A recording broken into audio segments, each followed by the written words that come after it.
Let's go back to the big story that has kind of, when you're piecing together the back pages, that there is a kind of fairly consistent theme emerging, and that is the concern that most sports have about when it's going to be safe to re-establish contact sports. And I'm delighted to say we've got Professor Sam McConkey with us this morning to talk to us about this.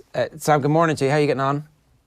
Morning. I'm not bad, thanks. I'm just hoping my technology stays working while we're talking. Okay, well, we'll do our best. The Premier League scenario at the moment, they have Operation Restart, which is their ambition to try and get the games back behind closed doors and finish off last season's league campaign. There's a few different ways that they intend to do this. One is to try and protect the players, kind of bubble them a little bit and keep them in a form of group quarantine in hotels, and then go and play matches and come back to the hotels. And everybody's like, oh, that seems to make a lot of sense if you can do it. The NBA have talked about doing something fairly similar. They would have much smaller teams, so it might be more achievable with basketball than with the Premier League. But I guess the real question is, how safe is it for players to play against each other in a contact sport and to stand in walls and defend free kicks, or to push each other over in the penalty box? That's the kind of thing that people are finding difficult to get their heads around. Do you have any ideas around that, or any suggestions around that? Yeah, my view is that as long as both teams are doing what you've just described, which is a really good cocoon bubble around them, then you can merge those two bubbles temporarily, and that's a safe thing to do technically, as long as both teams are really in an effective bubble for the previous 14 days. Okay, so the actual, the contact, the transmission risk isn't from the actual contact happening on the field of play. It's the transmission within the communities that these two teams have existed in up to that point. Exactly. So if neither team has any coronavirus, COVID-19 on their body or on that team, then they won't share it with somebody else. So as long as you're sure that the team you're playing is coronavirus free, then you can get involved with them. And as I said, temporary, see it like two bubbles temporarily merging. And as long as the space within the two bubbles is coronavirus free, then that will remain so, even though the two free bubbles merge. Think of like two bubbles in the bath that merge together and touch. Those two bubbles are still, they're intact bubbles, even though they've touched. And then perhaps, I know it's hard to separate bubbles in the bath, so my metaphor breaks down, but those teams would then have to separate and then maybe merge with another bubble the next week when they're playing a different team. The other model, of course, that I'd like to celebrate is the one in New Zealand. I'm sorry to say here, we all hate the New Zealanders because they're so good at rugby and so good at sailing. And they're our nemesis. They are the best in the world at these sports, and they're really good at it. And they have beaten us in this. They've got all of New Zealand, almost New Zealand free, coronavirus free. So they're now one big bubble, and they're hoping Australia is going to do the same. And then they're hoping that they'll be able to play back and forth with Australia, rugby, soccer, every sport, and sailing. So another alternative for the UK and for Ireland is to follow New Zealand, follow Australia, eliminate all of COVID-19 from the whole country. I've seen people say that we can't do that because New Zealand is an island so far away from the other islands, and our island is so close to Europe, and we're such a throughput for global traffic from our airports and our ports. Is that true, or what's your view on that? My view is that those are relative objections and problems. We would have to get the folk in Northern Ireland to agree with us and to participate with us in the bubble, and potentially also people in Britain, in London and England to do the same thing. That is possible. It's possible that the people in England might join us and might say, yes, our trajectory so far in this COVID-19 has been horrible. We've had 40 or 50,000 deaths in London. It's been very ugly, very unpleasant. The health services in London were overwhelmed. They were building a lot of special beds in a big shed somewhere in London. And that's been an unpleasant, violently unpleasant problem for London. So they may change the tune and say, no, let's look at New Zealand, look at Australia. So it would involve in working together with our partners. I think that the Europeans, we can control, not prevent flights into Ireland, but actually quarantine people. That's what the New Zealanders are doing. 2 weeks in quarantine in the airport before you can walk the streets of Dublin. Is it too late for us to do that, or could we actually change tack now and decide that that's what our future holds? We could change tack now. The Chinese in Wuhan did this.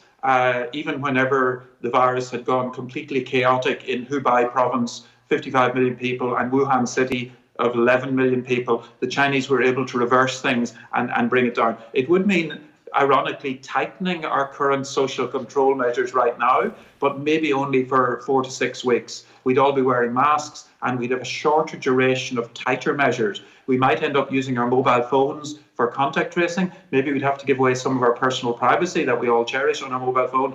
But the idea would be eliminate it and then have a shorter period of more intense restrictions rather than 6 or 12 months or many years of milder restrictions. So I think there are strategic choices here that really have to be made at political level, and we would have to lobby the leaders in Belfast and London to join us on that, because as you said, it's not a journey we can take alone as half an island. We need all of our island involved. Those ideas, right, what you're talking about there, is that being spoken about in the corridors of power, right? Is that happening? Is that conversation happening with the CMO and the Department of Health and the Department of Finance? Like, are you aware that those conversations are happening, I suppose, is the question I'm asking. They definitely are happening. And the challenge is, of course, getting the good people in Northern Ireland, first of all, to agree with each other as one cohesive public policy unit for Northern Ireland. And then, of course, secondarily, to agree with us. And that challenge of helping people in Northern Ireland to trust each other and to trust us to work together through this is, as you alluded to earlier, quite a big challenge. It's not a simple, straightforward thing. And it's not something they have a traditional legacy of. They have a legacy of, distrust and not cooperating. But I think we've seen small steps to that improving in the last few weeks. We've seen a memorandum of understanding. We've seen a meeting of the North-South ministerial body. We're recognising the Belfast Agreement and working with Britain. We've worked with Britain in many EU areas very successfully. Often our position in the European Union has been shared with Britain. Obviously not the Brexit one, but lots of other ones before that. So there's been a lot of traditional working together of the leaders in Britain and Ireland over the years. So I think that certainly has been talked about, but it's not an easy one, unfortunately. Sam, just to go back to your point about the two bubbles, how absurd an idea is it to get involved in sport in the next 6 to 12 months without those two bubbles existing? We're talking about amateur sports here where people would have to go to work and then go into training. Obviously, there's no possible way of creating that solid bubble, as you mentioned. Is that truly the last thing we can hope for at this point, especially when it comes to the likes of the GEA, that people who have to go to work really can't partake in competitive sport? Yeah, I'm really sorry to say, I personally can't see a way to do that safely at this point in time now. If we'd almost down to no cases or almost no cases in Ireland, so if we were in a near elimination stage, for example, if every case in Ireland was known how they got it from. So I live in a household with two others. If one of them were to get COVID-19 and then I got it, that's an explained case. We know there's a lot of household transmission, and it's not news if somebody else in a household gets COVID-19 from somebody else that they live with. So that known case of transmission is much less worrying than cases just popping up here and there unexpectedly, where the transmission patterns are out of control and unknown. So I feel if we were in even a near elimination or control stage, then perhaps if we knew that there were no cases going on in the team members of Team A and Team B and in their families and their households and in their coaching staff and their support staff, then perhaps with a little bit of risk, we'd all accept that there would be maybe some risk of doing this, but with some risk, you could potentially get back to doing some, team sports. I think each sport is a bit different. Some, like hockey, where you have a stick and you're not really supposed to hit the other person and even tackle them, are a bit easier. Whereas others, like hurling and rugby, where you're actually getting up close and personal, if you like, and that's part of the whole sport, that you're physically engaged with the other person's body, are more challenging. So there is elements of the contact sport which we also have to take into account. It's not as black and white as saying it's just being in contact generally with other human beings. It is actually the nature of the sport as well. Right. So you've almost got a two-pronged approach here. And I guess one of these questions is kind of more of a philosophical question for the GEA more than anybody else, just about the possibility of bringing it back without people who must go to work. I'm sure people could possibly work remotely within the confines of a hotel, for example, if that was what they were going to lock down. Like the other question I have is just about gatherings at these events, Sam. And this is obviously something that is way down the line. I'm not for 1 second suggesting that this is something that we're looking at in the short term. But like a lot of GAA grounds we look at in the country possibly have capacities of less than the magic number of 5,000 people. Social distancing at sports events, is that in the same bracket as what we've just spoken about, as something that is just an absurd idea in the next 6 to 12 months? So I think it's possible that we could have social events where people are spaced out by 3 or 4 meters. So many of our grounds have a lot of seats, but there's only a quarter of them full. So it's possible to block off every third seat or every second seat, or 2 seats and then one space for people to sit. So people could actually sit separated from each other. You could, of course, sit beside people you live with because you're already in the same bubble with them. But my view is that having spectator sports, or even a church venue or a music venue or a concert where you people spaced out, or a lecture theatre or a school, a primary school or a college, where people are spaced out by 2 or 3 meters, and perhaps wearing masks would be a first step, rather than just saying we can't do any of these large gatherings. So I think it would be a challenge around the entry points, the exit points, the pinch points, the crowd control. But many of us have thought about these things and looked at ways to manage those safely as well. And then even things like bars where people are, I'm thinking of all of us crowding up 6 deep at a bar to try and get a drink, as we've all done. I'm not sure that's the antithesis of social distancing. So that's a real challenge. I know the Scandinavians in Sweden are doing open bars, but I'd point out to your listeners, unfortunately, they have a pint is about 10 euros there. So people typically have 1 pint and drink it rather slowly and soberly, and then go home while more or less sober after 1 or at most 2 pints. So their idea of drinking is quite different from our idea of drinking, because they're sitting at tables, it's table service, and it's outrageously expensive. So it's not our idea of how you go drinking, if you like. So I think you'd have to have some modifications, but my view is that every sports code should be starting to work on those details and ask, as there's a gradual lifting and a stepwise easing of restrictions in Ireland, as I hope and expect there will be, how can we try to do as much as possible, even in some modified form? And even people going to work, it depends what work you do. Famously, I've said, the person on the building site who goes up the crane to be in the little glass box at the top of the crane to control the crane driver on a little radio. That's the definition of social distancing. They're 100 meters up above everyone else. So different jobs have different elements of risk with them, and some much less than others. Look, the risk is the whole question here. It's what is our appetite for risk as a society, to the point where we feel like our health system is going to be able to deal with whatever the new cases are. So if we don't follow the course of New Zealand, and it doesn't look likely at the moment that we're about to announce a deeper lockdown, what is our graduated return to sport, or to pubs, or to whatever life looks like next? So it will be lower risk things first. The lower risk things are things that are outside in the open air, where the sun and the wind dilutes the virus, and things in the open air where you can stay 2 or 3 meters apart. So I'd be reasonably positive about things like longer walks, about cycling, the cycling competition, even where people dress up in their lycra and go cycling around the country.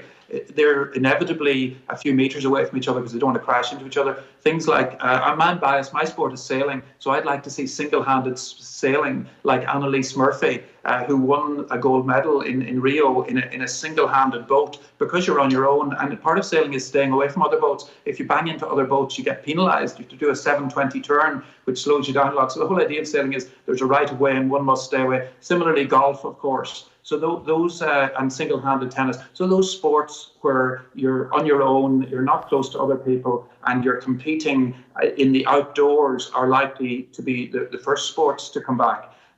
Then there'll be a period of waiting, 4 to 6 weeks, to see, has anything changed? Have we got away with that? Has that been safe? And are our sensitivity of our testing and contact tracing adequate to detect any change in the state of COVID-19 in Ireland? And then there'll be another relaxation, and we'll be going through a series of stepwise relaxations, I hope, gradually, with a 4 to 6 week window between each of them. Unfortunately, at one stage, probably we'll get it wrong, and COVID-19 will rise up its ugly head from something that we did that we probably shouldn't have in retrospect. You don't know that until you're there yet. This has happened in Singapore, where they relaxed things, and then unfortunately they had large hostels for migrant construction workers where they hadn't been keeping a close eye on it, and the COVID-19 went rampant there and then spread into the general population. So there have been other examples of when it's come back. In China, it's come back in a very small way, but it's migrants coming in from Russia, Chinese workers who were working in Russia and unfortunately caught COVID-19 in Russia and then moved into China, and they were kept in quarantine, so they were restricted, but they then turned out to COVID-19 from incoming migrants or incoming Chinese people who are returning from their travels abroad. So I see this as a series of stepwise relaxations and then keeping a close surveillance eye. But my view is that every sport, as I said, needs to start contingency managing. What could we do? Could we start training? Could we start outdoor training where people are 3 meters away from each other safely? And that's likely to be the first sort of thing to start. Okay, that's really interesting, because there's been a call from a fairly high up official in the GAA to write this year off and start planning for next year. But actually, the right thing to do is to bide your time and to see 4 to 6 week periods, take each 4 to 6 week period and see what progress we make in terms of getting the retransmission rate down. Because if that falls below a certain number, at that point, then there will be a risk, and we'll have to decide whether or not we have an appetite to accept that risk or not. Yeah, and there might also be a different rate in different counties. So the rates of COVID-19 right now are more in Dublin, as I'm sure you know. There's been a lot of cases in Dublin, obviously with the big population, but some of the parts of rural Ireland have been relatively spared. So it may be that the risks are very, very different in different parts of our country. So it's possible, I'm sure the Kerry men would love this, but it's possible we could be playing sport in Kerry when the Dubliners are still locked up. I know that's probably very divisive and very unpopular, but at a technical level, it's conceivable that there may be ongoing transmission in the big urban centre that's Dublin, while the rural, less populous, more remotely, sparsely populated counties are actually up and running. I'm sure the people would love that as well. But that's a possible future as well. That's remarkable, Sam. Like, that's something that, Ger, I think actually you floated that idea as well. And I don't think we were quite sure if this was actually something that you could actually put forward as a real idea. Because, again, just to go back to the GAA point, John Horan mentioned that the club game is where he would be looking to restart sport once things are safe to get back up and running. But not only that, you could stagger it on a geographical basis, that, as you say, the Western Seaboard could actually see their county games start back up, and that Dublin would perhaps be a month or further behind. Yeah, that's already happened in Italy. In Milan, the restrictions were much different from other parts of Italy. And also in China, the restrictions in Wuhan and Hubei were started earlier and lasted longer than the restrictions in other parts of China. So other countries like Italy and China have done that differential type of restrictions and differential timing of relaxation of restrictions.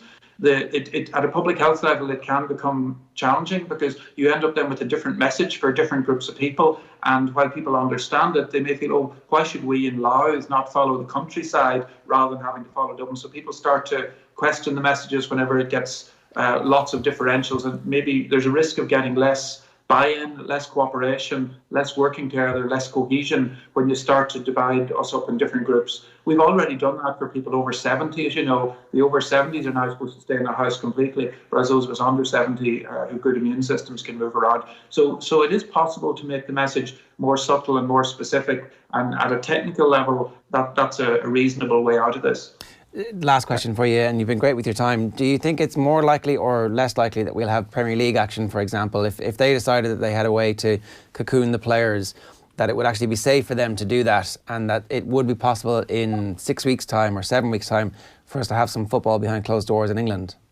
Yeah, I think that's technically possible. If you get a hotel with 100 people that's sealed off, the chefs, the coaches, the exercise physiotherapists and the team players and the subs, obviously, all cocooned in one cocoon for 14 days with maybe some testing, maybe test their nose and see if they're clear, then potentially to play another team that's done exactly the same behind closed doors. It seems to be at a technical level that's achievable if you do a really good cocoon. As long as you've a good seal around the cocoon and you've nobody going in and out through that, Nobody's sneaking out at night. It's like secondary school where you sneak out at night to go home to have a party at night. So the people would have to actually follow the rules, as you realise. It doesn't really work if one person comes in with COVID-19. Then it becomes like, have you seen all these cruise ships? The Yes. Diamond Princess and several other ones. Once one person with it gets into that cocoon, then the cocoon is a disaster because the whole thing just spreads through it. So you'd have to avoid a Diamond Princess, or I think there was a US Navy ship, the Roosevelt, that also had the same problem. So you really don't want to turn a protective cocoon into a floating cruise ship. But if you can avoid anyone coming into it with COVID-19,